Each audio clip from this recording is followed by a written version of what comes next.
Bonjour, donc je suis Anne Cosson, je suis la maman de 2 élèves scolarisés à Jacques Prévert en bilingue.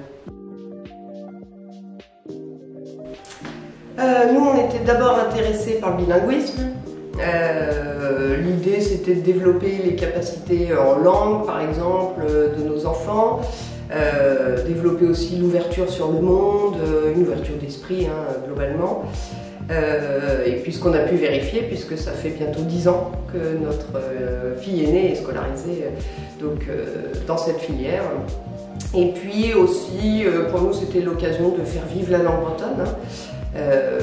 Voilà, donc c'était les principales motivations.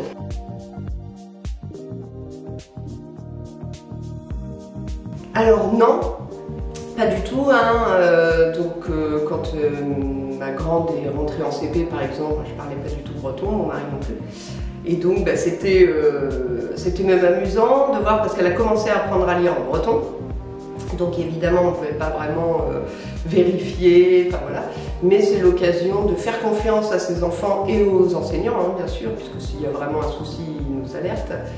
Et c'était intéressant de voir que nos enfants étaient très fiers de nous apprendre des choses et de nous montrer que finalement elles étaient capables de se débrouiller aussi, seules. On suivait les devoirs, mais voilà, on était obligés de faire confiance, et ça je trouve que c'est vraiment une richesse et une relation intéressante entre parents et enfants. L'association Dieuillez fait pas mal de choses.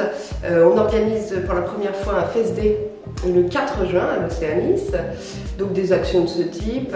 Et puis aussi on finance des sorties. Par exemple, tous les ans on finance une sortie au cinéma en breton pour tous les élèves de la filière, donc sur Prévert-Desnos et puis aussi La Châtaigneraie et Pagnol. On peut éventuellement financer aussi du matériel, des livres par exemple en breton, ce qui a un coût évidemment plus important quand c'est en français. Et donc voilà, on essaye de sensibiliser les gens à la filière bretonne et puis de faire connaître la filière dans la commune. Je trouve que c'est vraiment un plus, le bilinguisme. Ça apporte forcément quelque chose, c'est une richesse pour l'enfant et puis aussi pour la relation parent-enfant, je trouve. C'est jamais quelque chose en moins ou une difficulté, c'est toujours une ouverture d'esprit, quelque chose, une richesse pour les enfants.